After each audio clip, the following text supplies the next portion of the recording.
Hello, thank you so much for stopping by my channel. My name is Kai. I normally do tarot readings on celebrities or pick a card readings, but today I wanted to do something different. Now that we're in the 2020 holiday season, I wanted to do a video just talking about the true meaning of Christmas, as you can see at the title of my video. If this is your first time stopping by my channel, please subscribe, like, comment, and share.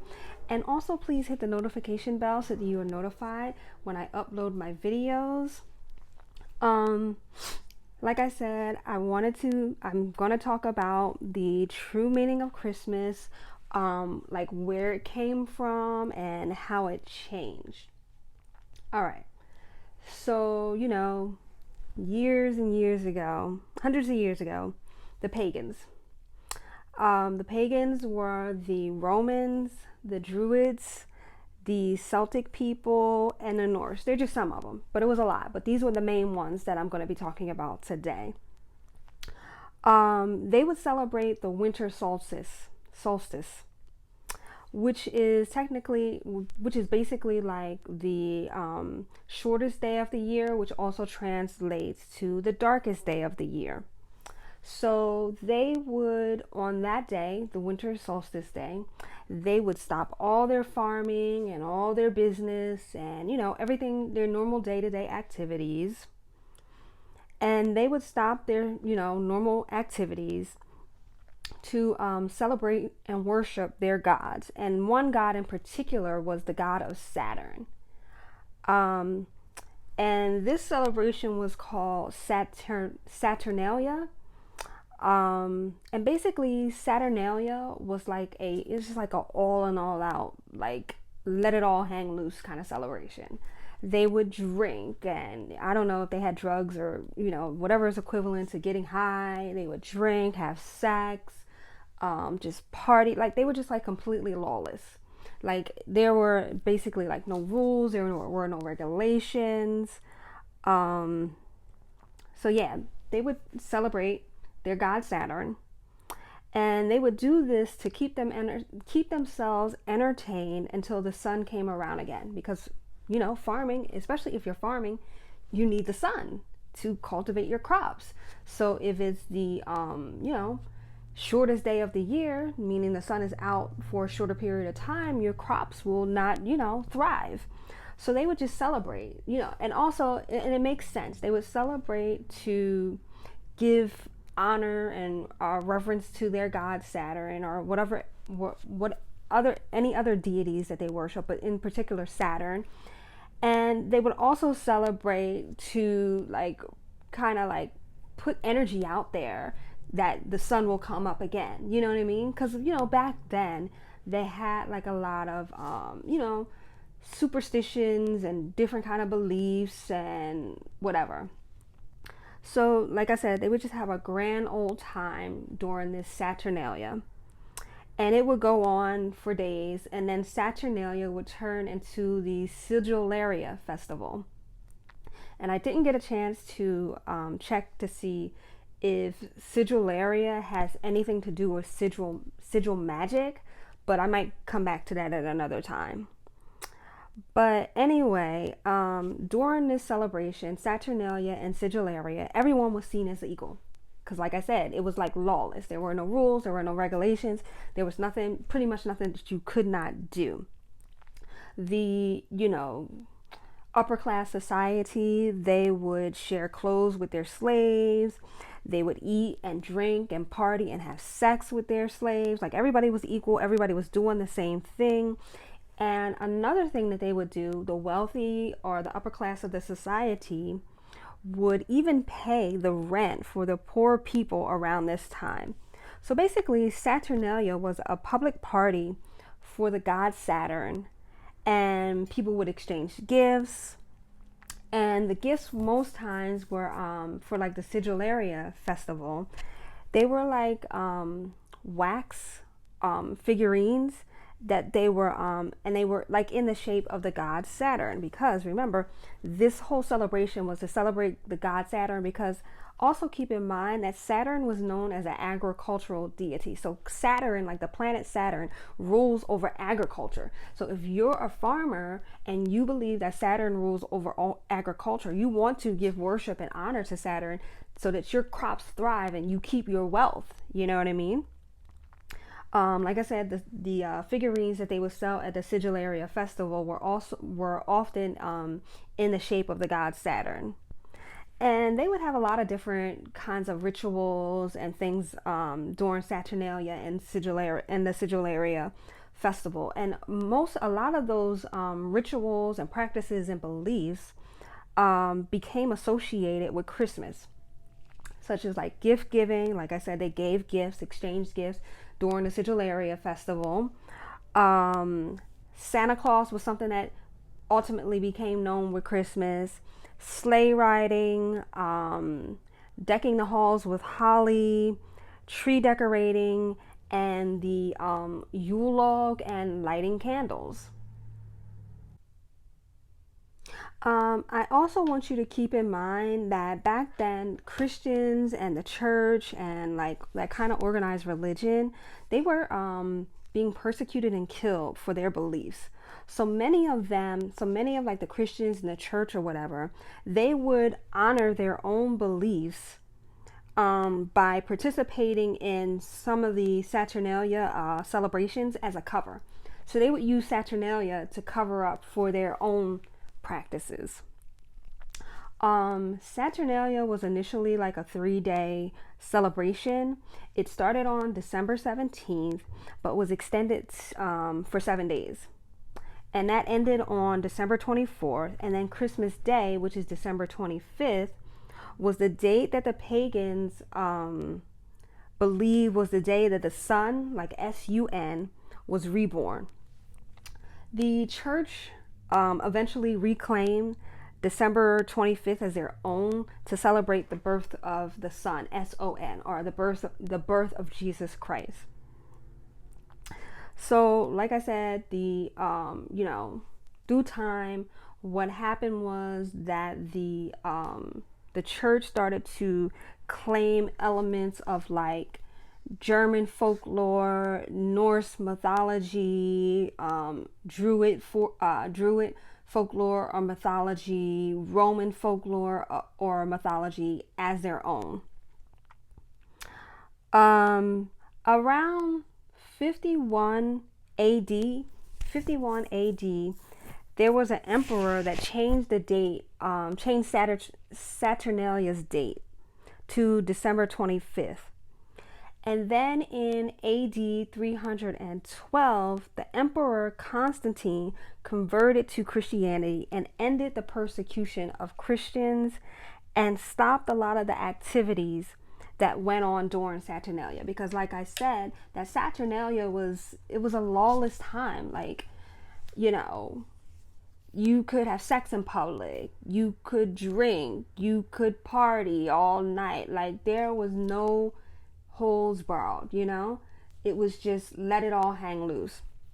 So when Constantine gained power or whatever and he converted to Christianity, he stopped persecution of Christians, so they no longer had to hide behind Saturnalia's celebration or activities to practice what they believe.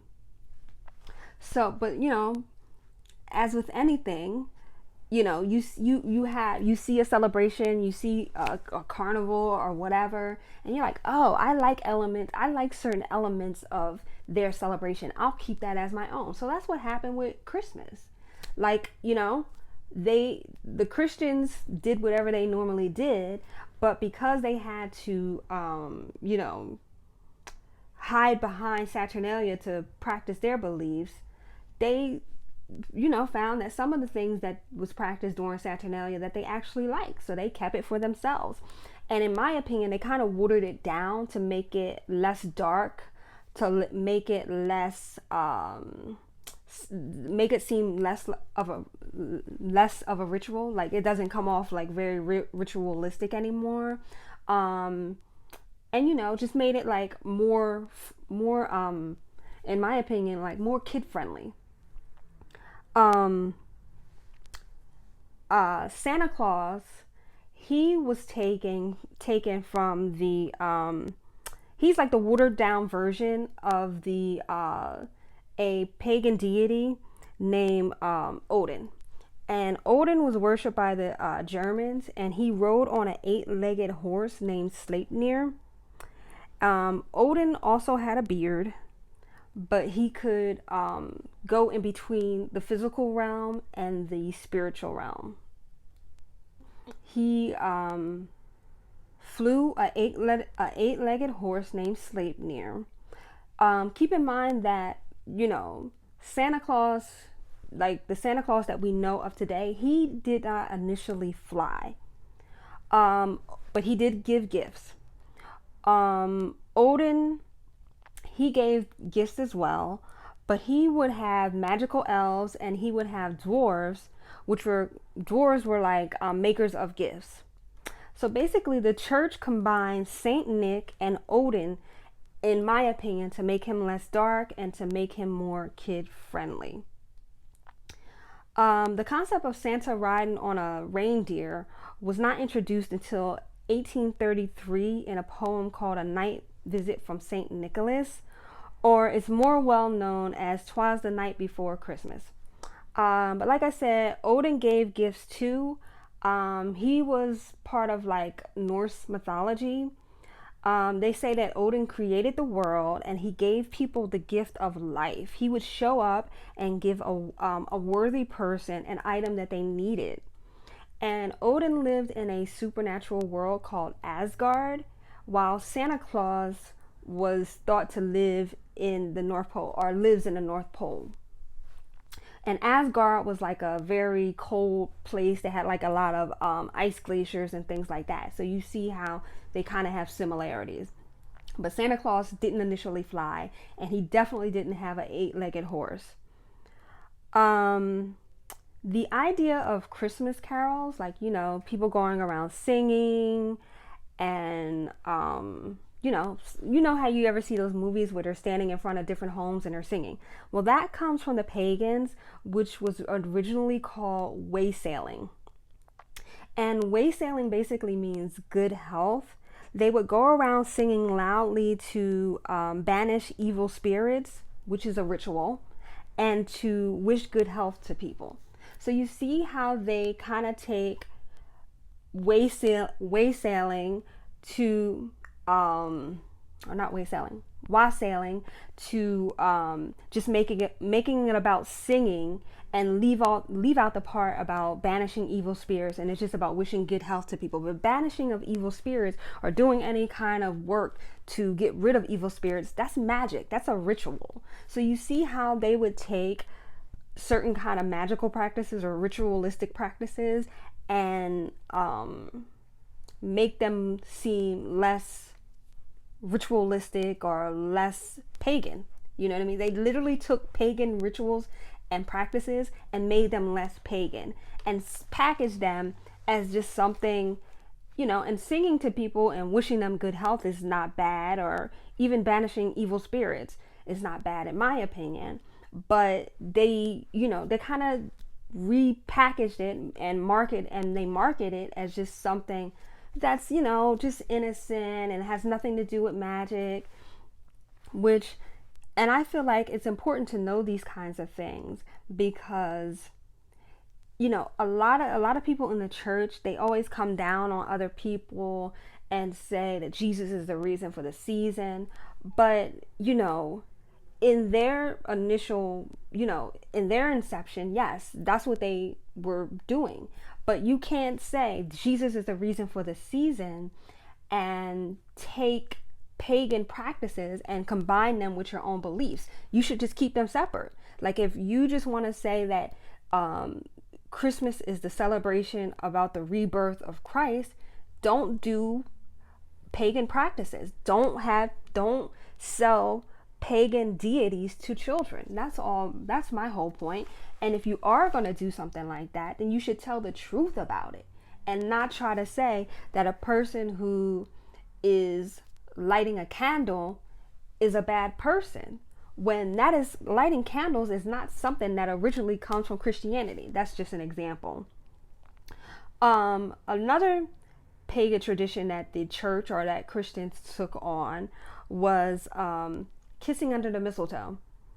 And originally they would have sex under the mistletoe. This was something else that they would do. Like I said, during Saturnalia, they would have sex, probably, on the street, probably one big orgy. You know what I mean? It was a fertility ritual. It literally was. And that comes from, like I said, the Romans, the Celtic people, the Druids, and that was also to honor the god Saturn, to keep him happy. The mistletoe actually symbolizes joy and peace. And like I said, they would have sex under it. And the church basically took that practice and turned it into like a good luck kind of romantic thing. Like if you ever watch a Christmas movie and they'll see two people that are fighting with each other, they find themselves under the mistletoe at the same time, and they say that the person has to kiss. But that comes from a fertility ritual. So the church or the Christians or whatever, they took that practice to make it more romantic, or to kind of water it down, and to make it not to be about premarital sex or whatever. The mistletoe itself was actually something that was sacred to the Norse god Frigga. She was the goddess of love. And I don't know if I'm saying her name right. It's Frigga. Was taken from like the pagan people, was decking the halls with holly. The plant holly was symbolized a sign of life during the dead of winter, and it also was a plant that was connected to the god Saturn. Basically, the Romans made the holly wreaths to exchange for good luck. So they would make the holly wreaths, and they felt like if they exchanged them during these celebrations, the Sigillaria festival or Saturnalia, that they would receive good luck in return. Because like I said, if it's the dead of winter and you're a farmer, you need really good luck for your plants or your whatever you're trying to cultivate. But yeah, so it was like many different practices that was going on back then that kind of got watered down or became more or less dark. Decorating the Christmas tree, that also came from the Romans, who would hang small metal ornaments on trees outside their homes. Each ornament was to represent a god like Saturn or a family's personal patron saint. And the Christmas tree also symbolized life amidst the dead of winter. So the pagan people really believe, because you never know if you're planting a crop and it's wintertime, how that crop is going to turn out. So the pagan people, in my opinion, believe that the more energy or the more focus they did, or the more focus they had on putting out good things about good luck and giving to others, that they would get back in having rich crops, which makes sense. And even though Saturnalia was a lawless time, the fact that these upper class people would give back to the poor, would allow them to, would pay their rent, would let them have their clothes or whatever, that's like the true meaning of Christmas. That's what the church wants to markets Christmas time as a season of giving. And this is what was going on from the pagans. They were actually giving back, and not just giving back to other humans, but they were also giving back to, the universe or the planets or whatever gods or deities that they believed in. It was like they were like, in a way, like venerating their gods and deities by making offerings and things like that.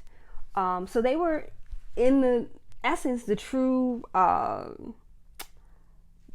what they say the true meaning of Christmas is, which is the season of giving. So they were giving back not only to humans but to their gods. And throughout time, things have really changed as far as the meaning of Christmas. Also, I wanted to mention the that candles were lit to imitate or to symbolize the sun, and to also ward off evil. And that was a tradition from the Romans.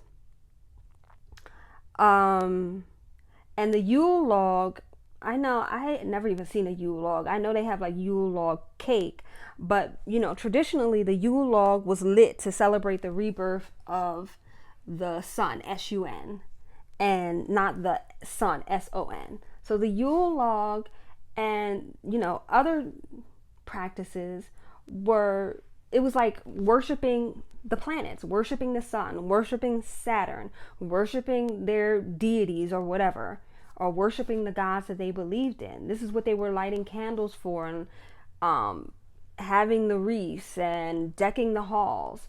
It was to worship their gods. And the Christians or the church or whatever took those practices and kind of made them, just incorporated pagan practices into Christianity. You know what I mean? Like I said before, with the Emperor Constantine, that kind of brought the end of Saturnalia. That was like when the Emperor Constantine came into power, that was kind of like the beginning of the end to Saturnalia. They got like rid of all that. That was too, because the church is very conservative. So all that partying and drinking and having sex and this, that, and the other was way too out there for, religion or the church or whatever. So so when he came into power, they kind of started, getting rid of those kind of festivities. And then, it took like another 100 years or whatever for Saturnalia to completely end. But by the time the Emperor Constantine came into power, Christianity started spreading out everywhere, and people were not even thinking about Saturnalia anymore. And now, if you really think about it, it's kind of like flipped. Back then, the pagans were in power, and they were persecuting the Christians or the church for their beliefs in Jesus Christ. But now, I'm pretty sure me putting out this video is going to be people, damning me to hell because I'm just talking about where Christmas traditions came from, and that a lot of the practices that the church celebrates are not originally Christian practices. So now in today's time, you can be persecuted for being into astrology, which is basically worshiping the sun, being into tarot reading, which is basically like symbolization and just digging out hidden meanings and things. So basically it's like flip, like pagan practices nowadays, astrology, tarot, numerology, those get persecuted by the church and by Christians. So, everything comes full circle. So I just wanted to put this out there.